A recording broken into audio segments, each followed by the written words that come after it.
Puji Tuhan, selamat pagi teman-teman, saudara-saudari sekalian yang akan bergabung baik secara online maupun offline. Kembali kita belajar lagi teologi sistematika. Sebelum kita belajar, mari kita bersatu dalam doa. Terima kasih Tuhan Yesus yang baik. Kami bersyukur dan bersyukur Tuhan atas hari yang baru lagi Engkau berikan buat kami. Kami tahu ini anugerah yang besar Engkau terus nyatakan buat hidup kami. Kasih-Mu luar biasa buat kehidupan kami Tuhan. Hingga kami boleh ada sampai saat ini. Kami bersyukur dan bersyukur. Ampuni selalu salah dosa kami Tuhan.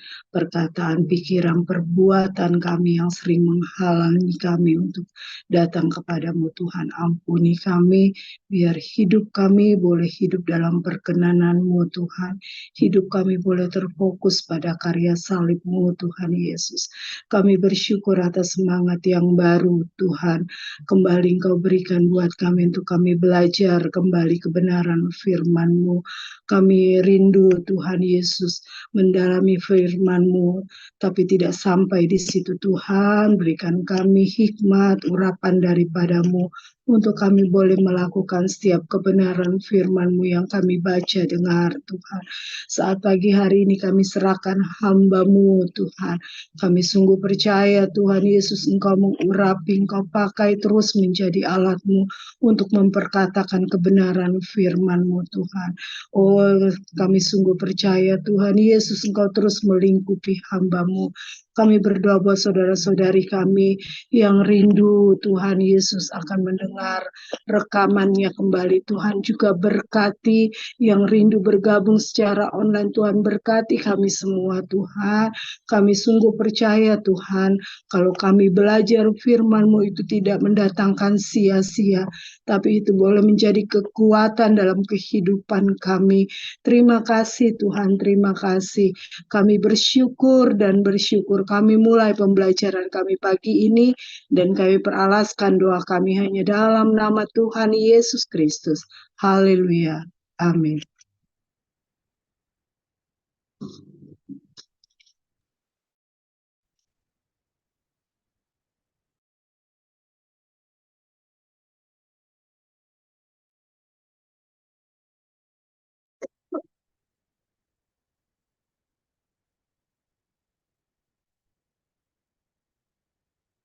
Puji Tuhan, selamat pagi, salam sejahtera bagi kita semua. Salam anugerah, di mana hanya oleh anugerah Kristus kita dapat sama-sama kembali dalami kebenaran firman Tuhan. Kita masuk ke bagian ke-6 dari doktrin Kristus. Kita masuk langsung ke pendahuluan. Pagi hari ini kita bahas bidat-bidat yang sesat dalam menafsirkan duinatur Yesus. Seperti tumpukan gula menarik banyak semut, demikianlah tumpukan misteri yang mengelilingi inkarnasi Yesus menarik banyak penafsir, dan tak sedikit yang berakhir pada kesesatan dalam usaha mereka menjelaskan, menuntaskan misteri inkarnasi. Pada abad pertama sudah ada penyimpangan terhadap doktrin inkarnasi. Dengan kata lain, Rasul Yohanes yang masih ada saat itu sudah menjadi saksi bagaimana ajaran sesat menyelusup ke dalam gereja-gereja saat itu.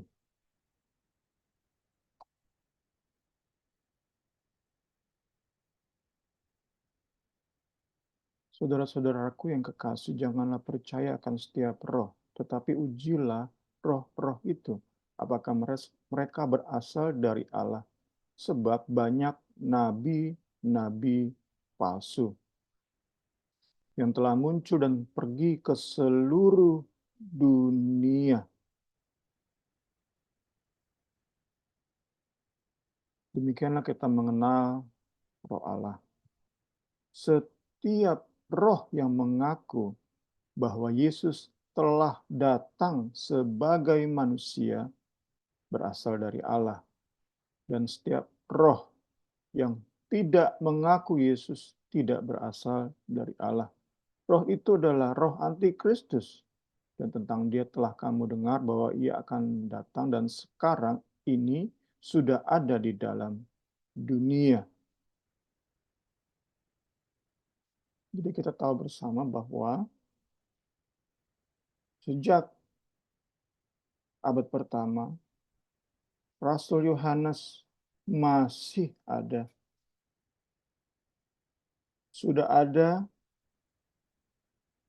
tentu dari dalam gereja. Sekali lagi, tentu dari dalam gereja.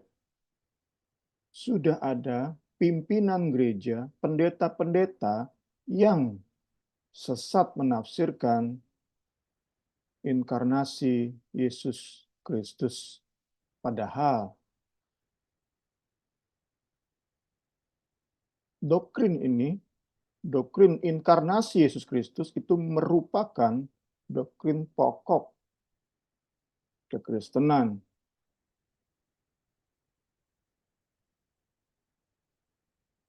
Yang menjadi pionir,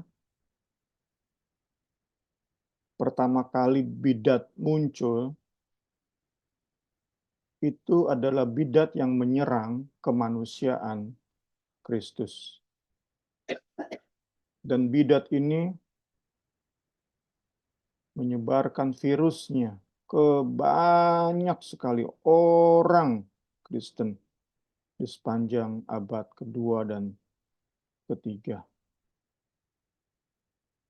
Kesesatan yang sama saja ingin bukan merenovasi kekristenan, tapi membongkar kekristenan. Karena doktrin inkarnasi merupakan pondasi kekristenan. Bongkar pondasi sama dengan bongkar rumah. Demikian pula menyerang, mengubah-ngubah, mengotak-atik duinatur Kristus sama saja dengan membongkar kekristenan.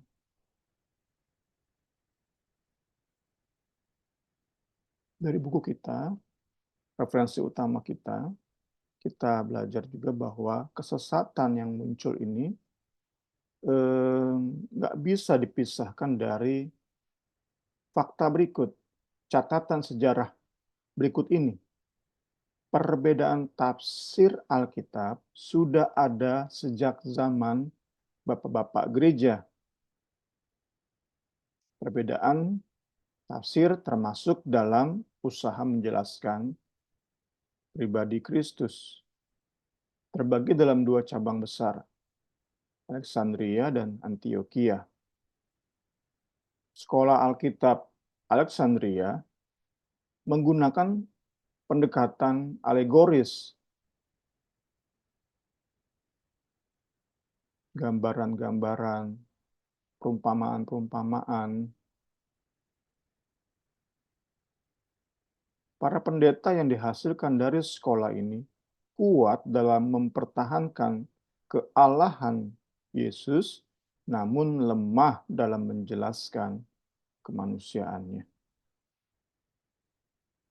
Sebaliknya, sekolah Antioquia mendekati Alkitab secara literal. Mereka kuat dalam menjabarkan kemanusiaan Kristus, namun lemah dalam mempertahankan kealahan Yesus.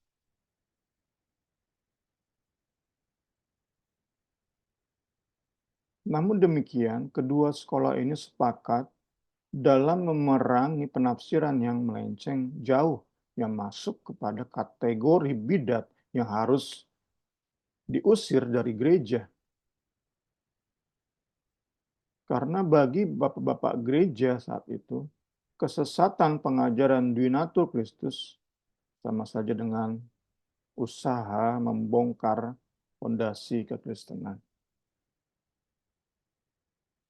Pertanyaan penguji ajaran duinatur Kristus, apakah Yesus Kristus yang diajarkan pengajaran tersebut benar-benar dapat menjadi korban bagi dosa manusia atau enggak?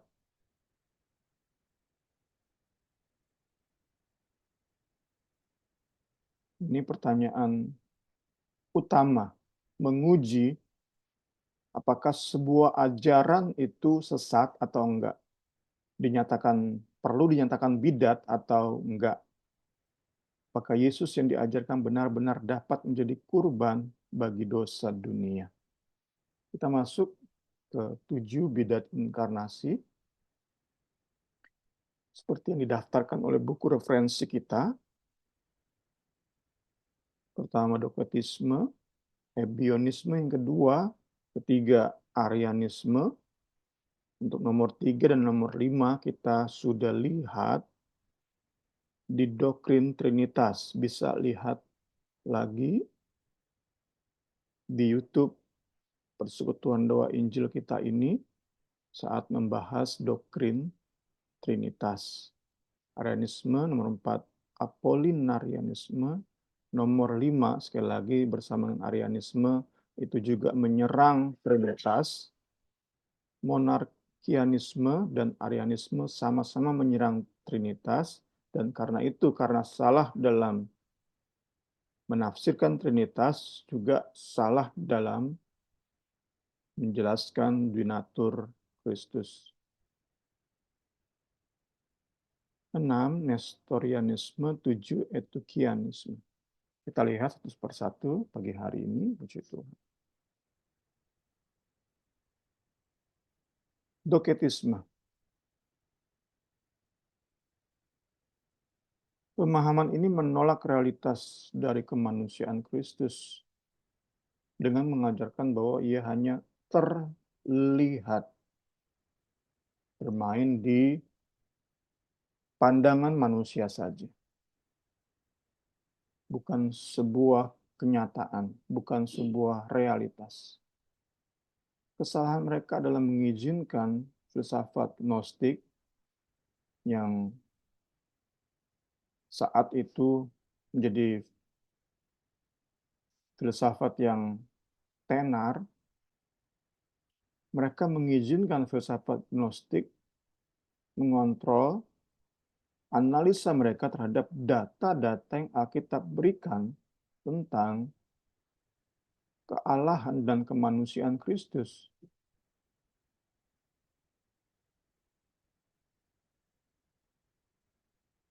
Menjawab pertanyaan tadi, pertanyaan penguji tadi, Yesus yang mereka ajarkan tidak dapat menyelamatkan siapapun. Karena Alkitab jelaskan, di dalam kematiannya itu iblis dikalahkan. Di dalam kematiannya sebagai manusia, iblis dikalahkan. Kalau kematiannya hanya terlihat, bukan sebuah realita, maka Ibrani 2 ayat 14 ini menjadi ayat dasar untuk menolak doketisme. Karena anak-anak itu adalah anak-anak dari darah dan daging, maka Yesus juga menjadi sama dengan mereka dan mendapat bagian dalam keadaan mereka, supaya oleh kematiannya ia memusnahkan iblis yang berkuasa atas maut. Ini yang pertama, doketisme yang menolak realitas dari keberadaan Yesus sebagai manusia sepenuhnya. Kenyataan bahwa Yesus mengambil rupa manusia sepenuhnya. Ini mereka tidak bisa terima, dan mereka ajarkan kepada orang-orang lain, karena itulah perlu dinyatakan sebagai bidat oleh para pimpinan gereja. Kedua adalah ebionisme. Bidat yang tumbuh sebagai cabang dari kekristenan Yahudi.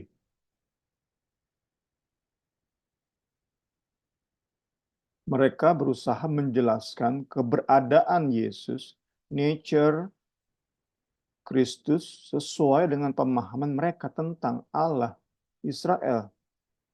Bagi mereka hanya ada satu Allah, Allah yang Esa.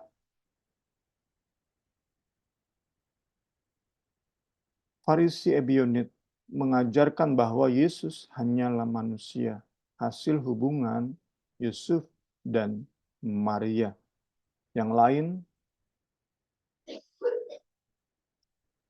dari pengajaran ini, pendeta-pendeta lain yang mempercayai ajaran ini mengajarkan bahwa Yesus menjadi anak Allah saat dibaptis.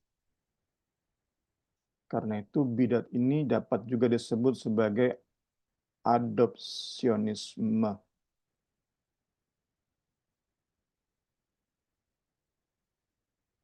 Tentu bidat ini menyangkali, menolak apa yang perjanjian baru ajarkan tentang kealahan Kristus. Jadi tadi doketisme menyerang kemanusiaan Yesus, maka ebionisme menyerang kealahan Yesus. Itu berarti bahwa bagi mereka Yesus itu manusia biasa yang kemudian diangkat menjadi Allah, diadopsi menjadi anak Allah. Dan kembali dihubungkan dengan pertanyaan penguji kita tadi, itu berarti Yesus yang mereka perkenalkan nggak mungkin mendamaikan secara sempurna, secara total antara Allah dan manusia. Karena Yesus yang mereka perkenalkan tidak mewakili Allah dengan sepenuhnya. Karena ia hanyalah manusia yang menjadi Allah, bukan Allah dari kekal sampai kekal, seperti yang diajarkan oleh Alkitab. Hanya saat kita percaya, orang Kristen percaya bahwa Yesus adalah Allah dari kekal sampai kekal, maka kita bisa didamaikan dengan Allah. Karena benar-benar Yesus yang kita percayai mewakili Allah dengan sepenuhnya. Itu yang nomor 2. Cabang dari Kekristenan Yahudi yang menolak kealahan Kristus. Ketiga adalah Arianisme. Kalau saya perhatikan ini termasuk ajaran yang paling sulit untuk dihabiskan pengaruhnya. Ini tantangan kesesatan yang paling berat kalau saya bisa simpulkan secara pribadi. Inilah ajaran sesat yang paling berat untuk dilawan oleh para pimpinan gereja. Ajaran sesat pendeta Arius diterima oleh banyak sekali orang Kristen, bahkan oleh banyak rekan-rekan pendeta. Pengajarannya dapat dirangkum dalam 8 pertanyaan yang saling berhubungan berikut ini. Pertama, karakteristik mendasar Allah adalah kesendirian, solitude. Kedua, dua kuasa berdiam dalam Allah, yaitu firman dan hikmat. Ketiga, penciptaan terjadi oleh sebuah zat independen yang Allah ciptakan. Keempat, keberadaan anak berbeda dari keberadaan Bapa. Beda hakikat, beda esensi. Kelima, anak bukanlah Allah sesungguhnya. Keenam, anak merupakan ciptaan sempurna oleh Bapa. Ketujuh, jiwa manusia Kristus digantikan oleh Logos. Kedelapan, Roh Kudus merupakan zat ketiga yang Allah ciptakan. Ya, poin-poin ini tampaknya menjadi poin-poin yang terus akan terulang-ulang dalam sejarah kesesatan gereja. Terulang-ulang sampai detik ini. Poin-poin ini, 8 poin ini terus terulang. Tinggal gantinya adalah pendeta yang ngajarin itu siapa. Tetapi poin-poin dari Arius ini berulang, muncul lagi, tenggelam. Itu terjadi terus sepanjang sejarah gereja sampai ke detik ini. Tentu kita bisa pahami bahwa Arius pun menyerang kealahan Yesus.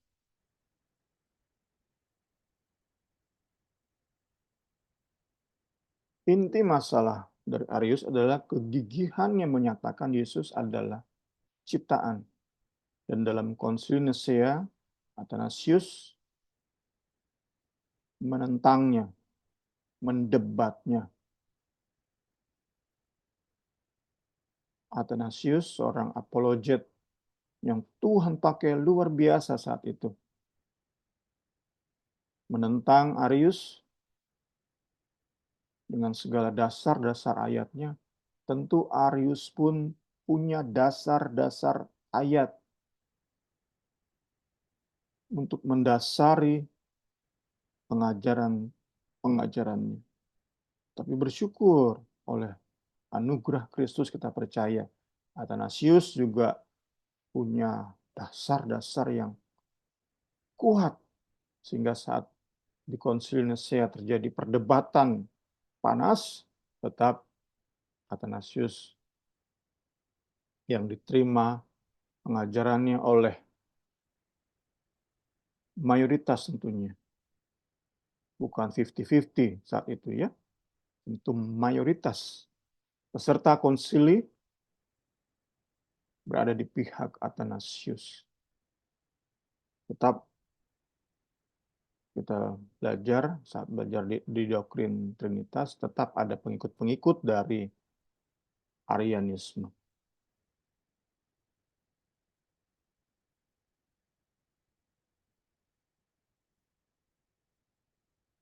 Keempat, Apollinarianisme. Pendeta Apollinaris dari Laodikia menjadi saksi dari kontroversi Arianisme. Pada awalnya ia berada di pihak Athanasius, membela doktrin Donatur Kristus yang ortodoks, yang resmi. Namun dalam masa tuanya, ia tenggelam dalam perenungan sebuah ide filosofis bahwa dua keberadaan sempurna tak mungkin menjadi satu. Ia nggak bisa terima doktrin bahwa tubuh, jiwa, roh Yesus bersatu dengan Allahnya Yesus, kealahannya Yesus. Karena bagi dia itu membentuk satu makhluk dengan 4 unsur. Tubuh, jiwa, roh, tambah logos. Jadi 4 dong kata Apollinaris. Konsep filosofis ini nggak bisa diterima oleh akal Apollinaris. Karena itulah ia mengajukan solusi. Tentu menjadi solusi yang sesat. Roh atau pikiran kemanusiaan Yesus digantikan dengan logos. Digantikan dengan kealahan Yesus Kristus. Logos di sini mewakili kealahan Yesus sebagaimana dituliskan oleh Rasul Yohanes.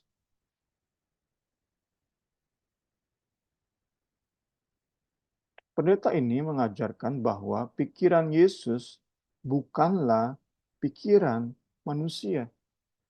Jadi diawali dengan ketidakpuasannya terhadap doktrin makhluk 4 unsur,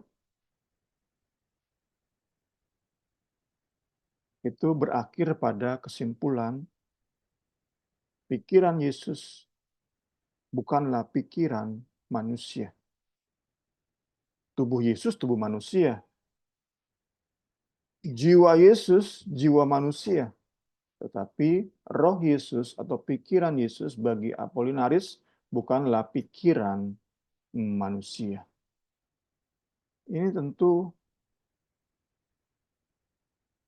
bertentangan dengan doktrin ortodoks tentang Donatur Kristus. untuk mengembalikan Apollinaris ke jalan yang benar, para pimpinan gereja saat itu mengkonfrontasi Apollinaris dengan pertanyaan,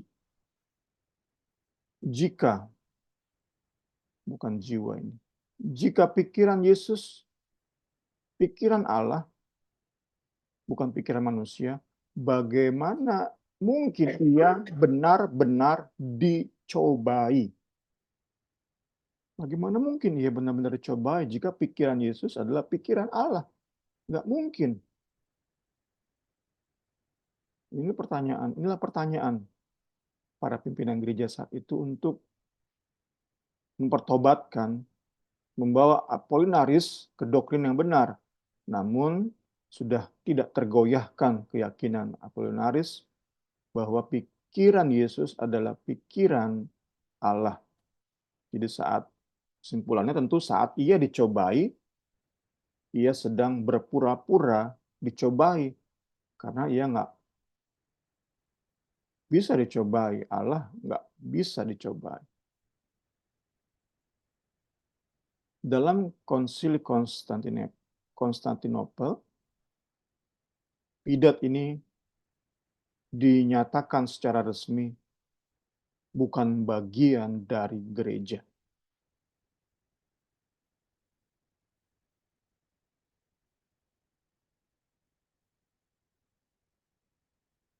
Mungkin tampilan sekarang seperti saksi Yehova.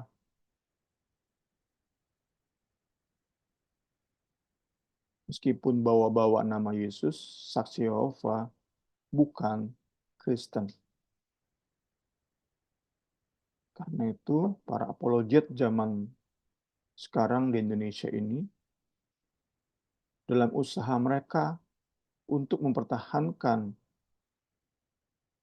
Duinatur Kristus, doktrin Duinatur Kristus, mereka pun berusaha untuk membuat ajaran dari pendeta Erastus itu sebagai bidat, supaya meskipun tetap menggunakan nama Yesus, tetapi bukan Kristen. Itu yang diusahakan oleh para apologet Kristen saat ini.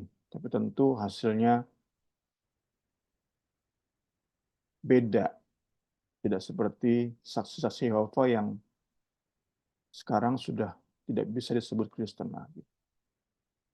Tapi kita belajar dalam sejarah gereja, Apollinarianisme dinyatakan bidat karena menyangkali Yesus sebagai manusia sepenuhnya, menolak Yesus sebagai manusia dalam segala aspek. Sedangkan Alkitab mengajarkan bahwa pikiran Yesus termasuk dalam kemanusiaannya. Ia dibuat sama dalam segala hal dengan manusia. Tentu di dalamnya adalah termasuk roh atau pikiran manusia. Dan bahwa hanya dalam kondisi ini karya pendamaian bisa ia selesaikan dengan sempurna. Kembali ke pertanyaan penguji di awal kita tadi. Puji Tuhan. Kembali muncul ayat-ayat ini.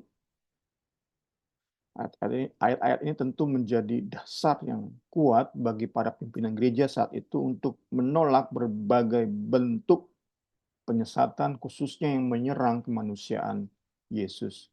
Karena anak-anak itu adalah anak-anak dari darah dan daging, maka ia juga menjadi sama dengan mereka dan mendapat bagian dalam keadaan mereka, supaya oleh kematiannya ia memusnahkan dia, yaitu iblis yang berkuasa atas maut.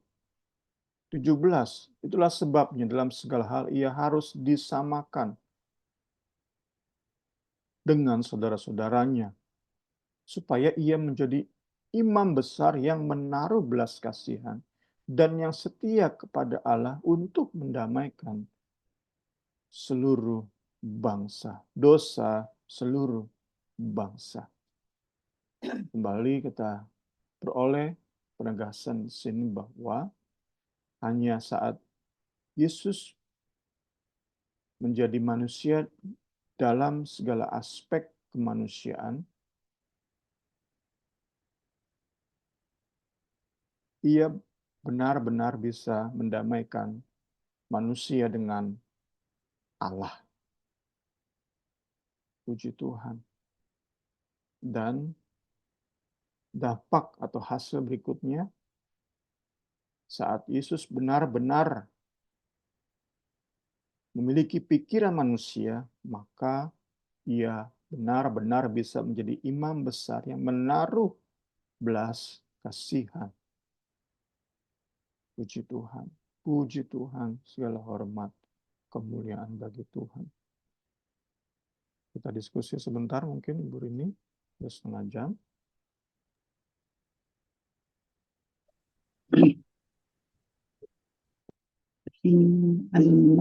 Di sini mungkin ya mau bertanya atau ada tambahan boleh? Belum kali ini. Belum ya, kita nyimak dulu ya, karena ini juga sih sama. Oke, bentar ya nih ya.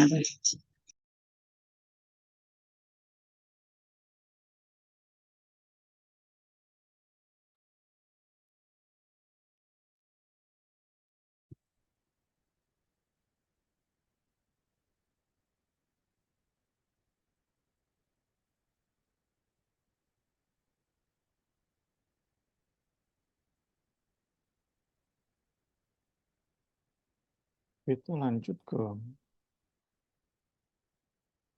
monarkianisme.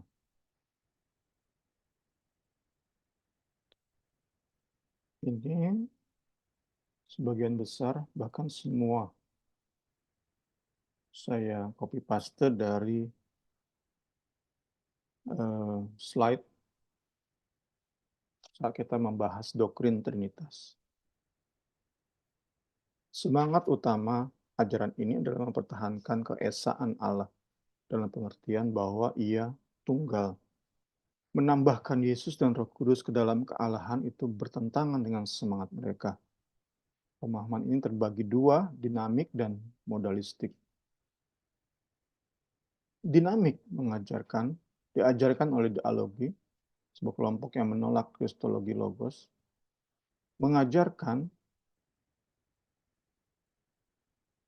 Yesus hanya berdasarkan Injil sinoptik. Bagi mereka, Injil Yohanes itu Injil yang tercemar filsafat Yunani. Jadi mereka hanya mendasarkan pengajaran mereka pada Matius, Markus, Lukas. Mereka nggak terima Injil Yohanes sebagai Injil.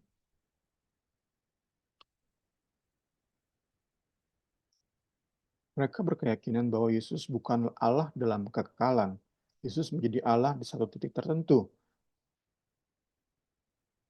Kembali, mereka meyakini Yesus jadi Allah saat ia dibaptis. Mereka mengajarkan bahwa Yesus ditinggikan secara progresif atau dinamik. Inilah alasan mengapa monarkianisme ini disebut monarkianisme dinamik. Karena Yesus secara progresif,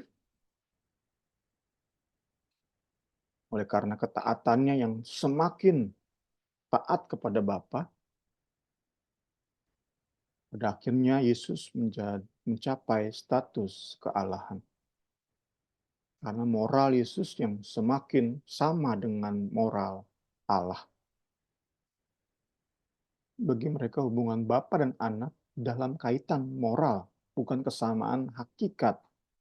Yesus bukanlah pribadi yang memiliki keberadaan yang sama dengan Allah.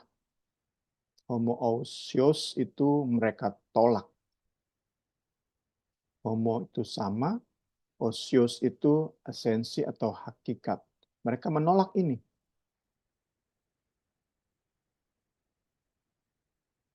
Tokohnya adalah Samosata, pimpinan gereja Antioquia pada abad ketiga.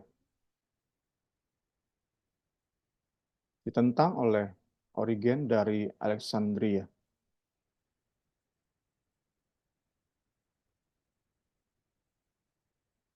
Kemudian selanjutnya,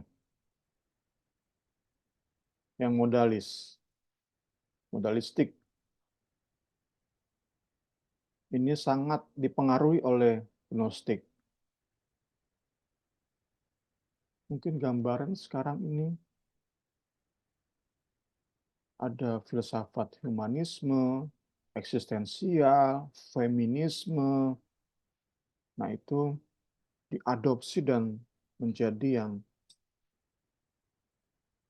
pengontrol. Itulah gambarannya yang bisa kita dapat saat kita belajar poin-poin ini. Bagaimana aliran Gnostik saat itu begitu mendominasi dunia, meskipun Yunani udah kalah oleh Romawi, tetapi filsafat Yunani itu masih kuat banget.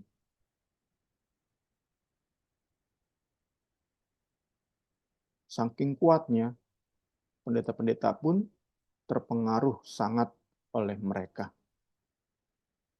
Bidat ini melihat alam semesta sebagai sebuah organisasi besar berikut sistem hierarkinya. Ada ketua, wakil, sekretaris, kurang lebih seperti itu. Dengan Allah sebagai keberadaan tertinggi. Digambarkan bahwa Allah Bapa berada di pusat sebuah lingkaran. Ia disebut sebagai pemikiran ilahi realitas paling murni. Nah, seperti matahari, pancaran Allah itu manifestasi dari Allah sendiri. Semakin jauh dari pusat lingkaran matahari, semakin rendah keberadaannya, namun tetap menjadi bagian dari Allah. Nah, sinar yang paling dekat dengan matahari adalah Yesus Kristus. Yesus Kristus, pancaran pertama. Sinar yang sangat jauh, yang paling jauh adalah perkara-perkara jasmani di dunia ini.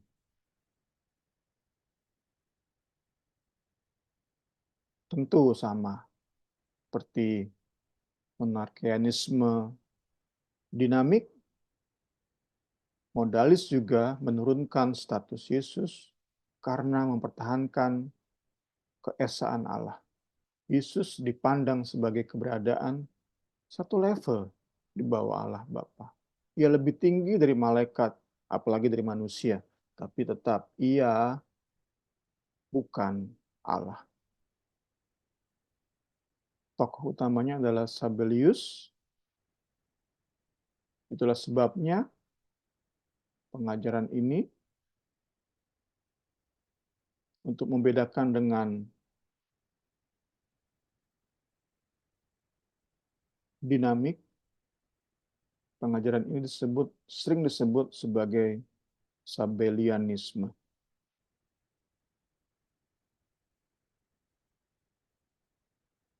Saat kita lihat di YouTube bahas Trinitas, nama ini pun muncul berulang-ulang. Sabellianisme. Ia memantapkan pemikiran monarkianisme yang dikembangkan oleh Noetus dari Smyrna dan Praxeas. Inilah istilah yang diperkenalkan oleh Sabellius dan istilah yang menyaingi doktrin ortodoks tentang Yesus. Kita sudah baca tadi, homo ousios, itu yang benar, itu yang diyakini oleh para pimpinan gereja ortodoks. Sabellius memperkenalkan istilah dengan menambahkan huruf I, homoi, mirip, bukan sama, tetapi mirip. Karena tadi, matahari itu Allah, pancaran terdekat itu Yesus. Sangat amat mirip Yesus dengan Allah. Tapi Yesus bukan Allah. Ya, tentu pengajaran monarkianisme juga ditolak karena Yesus yang diperkenalkan oleh ajaran ini nggak bisa menjadi penyelamat yang sempurna, tidak bisa menjadi pendamai yang benar-benar mewakili Allah. Selanjutnya, Nestorianisme. Saat kita belajar, kita tahu bersama semua ajaran sesat, bidat-bidat ini dimulai dari gereja, dan tentu itu menunjuk pada para pimpinan gereja alias pendeta, alias gembala.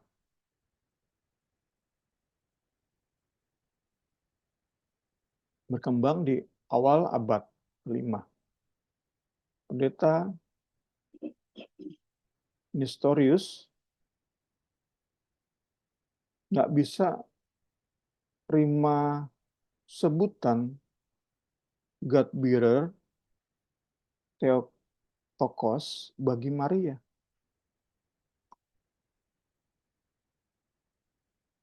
Menurutnya hanya Yesus pengandung Allah, sedangkan Maria itu pengandung Kristus.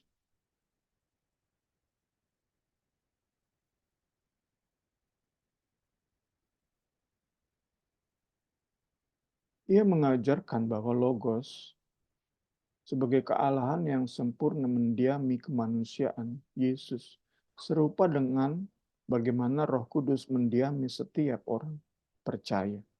Ia memisahkan kemanusiaan dan kealahan Yesus untuk dapat diterima logika. Jadi, ia mengajarkan yang dilahirkan Maria itu kemanusiaan Yesus. Karena dia nggak bisa terima Maria manusia mengandung Allah. Itu nggak mungkin bagi dia. Nggak bisa diterima. Nggak mungkin.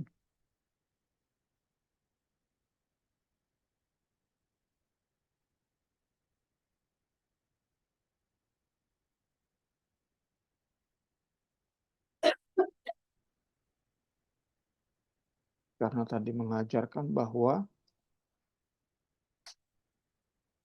ada dua keberadaan dalam sosok Yesus Kristus.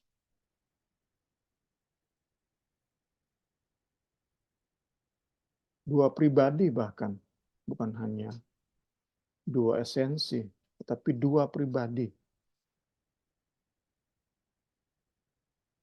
Karena itu, Konsil Efesus diadakan untuk menyatakan ajaran ini sesat.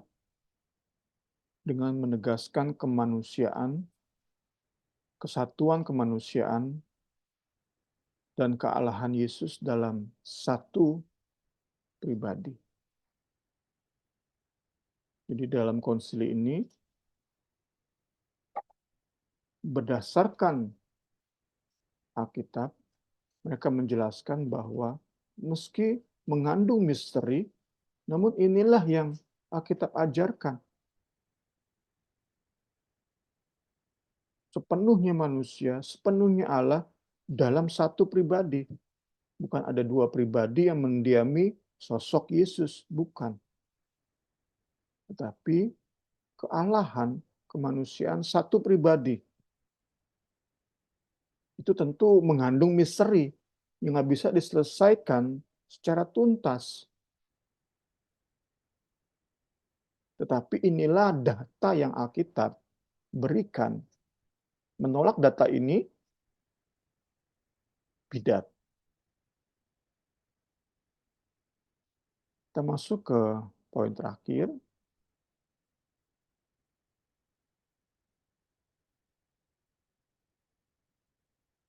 Pendeta Eutychus mengajarkan bahwa hakikat tubuh Yesus berbeda dengan tubuh manusia pada umumnya.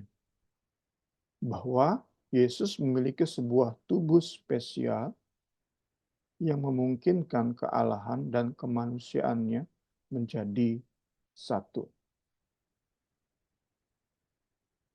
Ya, kalau tadi Apolinarianisme, pendeta Apolinaris menyerang pikiran Kristus, roh Kristus yang digantikan kemanusiaannya dengan kealahannya. Maka pendeta etikus menyerang tubuh Yesus. Pendeta Apolinaris mengajarkan bahwa pikiran Yesus itu bukan pikiran manusia. Maka pendeta etikus menyatakan, mengajarkan tubuh Yesus bukanlah tubuh manusia. Itu kita bisa dapatkan perbandingan antara Apolinarianisme dengan Etikianisme. Bidat ini secara resmi dikeluarkan dari gereja di Konsili Chalcedon tahun 451. Nah, di Konsili Efesus 431, Chalcedon 451. Beda 20 tahun.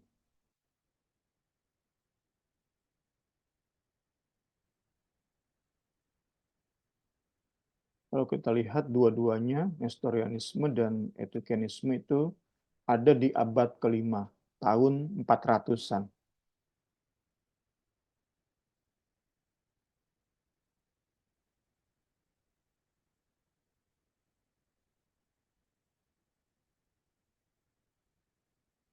Konsili Chalcedon menegaskan bahwa Yesus bukan hanya memiliki esensi yang sama homoousia dengan Allah, tetapi juga dengan manusia.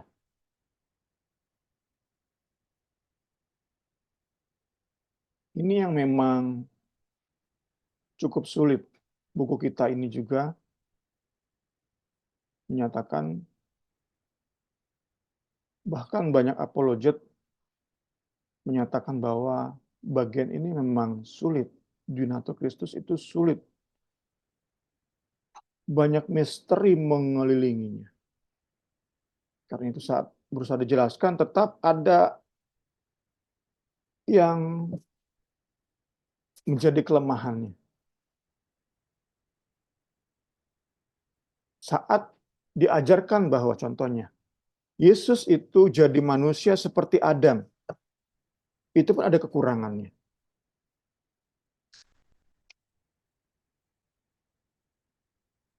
Demikian pula saat dikatakan esensi Yesus itu sama dengan manusia.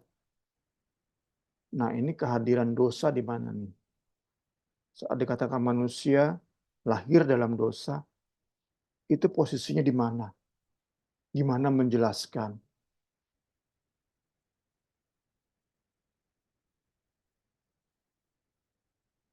Saat dikatakan dalam segala hal Allah Yesus menjadi sama dengan manusia. Itu apakah di dalamnya termasuk kecenderungan kita berbuat dosa? Itu hal-hal yang misteri, yang tampaknya memang harus didiamkan. Meskipun terus berusaha kita dalami, para doktor teologi, profesor teologi, dalami, sampai detik ini, tapi tetap ada misteri-misteri yang saat dilanggar, maka orang-orang yang pendeta-pendeta yang jaga doktrin ortodoks akan menyerang, akan berusaha melakukan konfrontasi untuk mengoreksi. Kurang lebih seperti itu polanya. Jadi penekanannya menjadi penutup bagian malam pagi hari ini adalah doktrin ortodoks inkarnasi itu memang bersifat paradoks. Yesus itu dalam hal esensi sama dengan Allah, tetapi juga sama dengan manusia. Itu kan paradoks.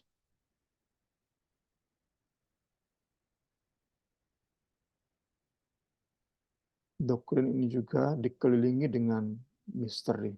Namun inilah yang Alkitab berikan. Alkitab ajarkan.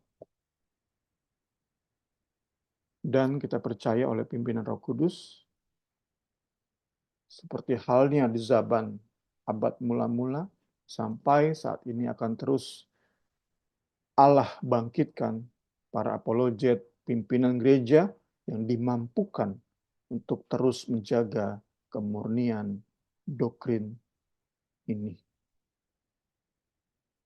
Jika dahulu-dahulu zaman-zaman abad-abad mula-mula sudah diserang doktrin ini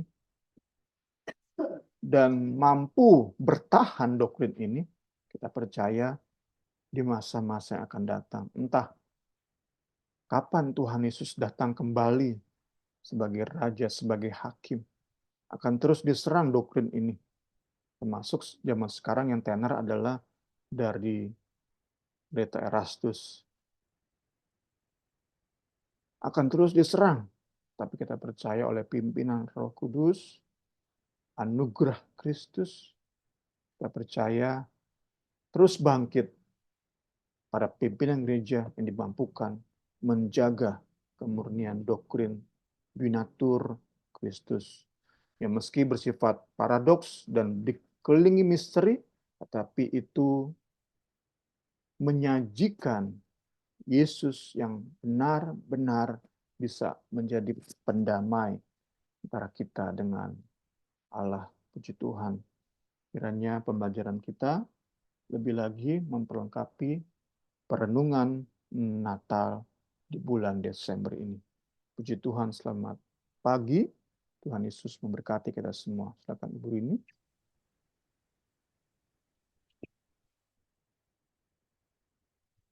Puji Tuhan.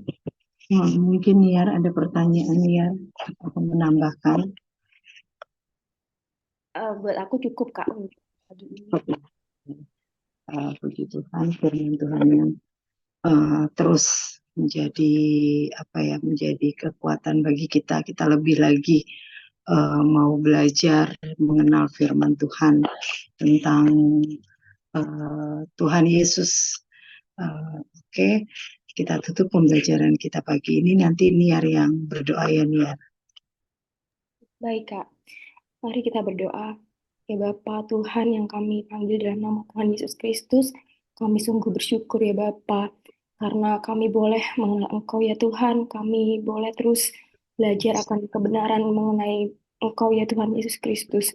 Tuhan, tanpa Allah Roh Kudus yang terus membimbing kami ya Tuhan Yesus, masih banyak misteri-misteri ya Tuhan Yesus yang mungkin di luar kemampuan kami untuk mencerna ya Tuhan Yesus. Kami percaya ya Tuhan Yesus, di bawah kolong langit hanya ada Engkau ya Tuhan Yesus, nama dari segala nama ya Bapa. Engkau adalah Allah, tetapi juga manusia ya Tuhan Yesus, yang boleh ya Tuhan turun ke dunia untuk menyelamatkan kami dari segala dosa kami ya Tuhan. Ya Tuhan Yesus, kami berdoa ya Tuhan untuk setiap ya Tuhan Yesus, anak-anak-Mu yang masih ragu ya Tuhan, yang masih belum memiliki pengetahuan yang benar ya Tuhan Yesus akan Engkau. Setiap orang yang kami kasihi ya Tuhan Yesus, yang belum mengenal Engkau, kami ingin terus ya Tuhan Yesus membawa mereka dalam doa agar mereka ya Tuhan Yesus boleh ya Tuhan Yesus mengenal Engkau lebih lagi ya Tuhan Yesus. Kami percaya Tuhan Yesus, Tuhan yang boleh menjamah, Tuhan yang boleh memberikan kami kemampuan, kekuatan ya Tuhan Yesus untuk mengenal Tuhan lebih dalam lagi ya Tuhan Yesus. Tuhan yang juga tolong agar segala pengajaran-pengajaran yang tidak sehat ya Tuhan, yang bukan berasal daripadamu, yang tidak benar, yang bisa Tuhan Yesus menjerumuskan, Tuhan yang tolong kami boleh jauh dari pengajaran tersebut ya Tuhan. Kami boleh tahu, membedakan ya Tuhan Yesus kebenaran tentang Engkau ya Tuhan, mana yang harus kami dengar, mana yang harus tidak ya Tuhan Yesus. Terima kasih ya Tuhan, terima kasih ya Bapa. Kami bersyukur ya Tuhan Yesus di pagi hari ini Engkau memberikan kami kesehatan, kekuatan ya Tuhan Yesus. Terus belajar tentang kebenaran firman-Mu ya Tuhan Yesus. Kami percaya Tuhan yang terus perlengkapi Bung Semi untuk mengajar kami ya Tuhan Yesus. Utama ya Tuhan Yesus dalam Natal tahun ini ya Bapa, kami rindu ya Tuhan Yesus. Kami boleh mengenal Tuhan Yesus Sang Juru Selamat kami lebih lagi ya Bapa. Tidak hanya Tuhan Yesus merayakan ya Tuhan Yesus Natal ya Tuhan Yesus secara Tuhan, tetapi kami mau melihat Engkau lebih dekat lagi Tuhan Yesus. Sebagai jembatan yang datang ke dunia, yang melihat kami, yang terus menyertai kami, yang terus merasakan ya Tuhan Yesus segala kelemahan-kelemahan dalam diri kami ya Bapa, dan kami ingin terus bersyukur ya Tuhan Yesus. Keajaiban-Mu kami boleh ya Tuhan Yesus menerima kehidupan kekal, kami boleh ditransfer ya Tuhan dari kegelapan menuju terang-Mu yang ajaib ya Bapa. Terima kasih ya Tuhan, terima kasih untuk pembelajaran pada hari ini ya Tuhan Yesus. Dan kami rindu setiap orang yang mendengar ya Tuhan Yesus. Mungkin banyak orang yang juga masih tersesat Tuhan, tapi kami percaya Tuhan saja yang mengiring mereka untuk mendengarkan firman Tuhan dengan lebih benar ya Tuhan Yesus. Dan kami percaya ada jiwa-jiwa yang boleh mendengarkan YouTube pagi hari ya Tuhan Yesus. Dan Tuhan jamah hati mereka. Terima kasih ya Tuhan, bersyukur kepadamu. Dan kami berserah ya Tuhan Yesus, pembelajaran Babel tadi ke depan, kegiatan-kegiatan kami ke depan ya Tuhan, kegiatan Natal, doa dan apapun itu kami menyerahkan semuanya ke dalam tangan-Mu ya Bapa. Kami sudah berdoa dan berserah hanya dalam nama Tuhan Yesus Kristus. Haleluya. Amin.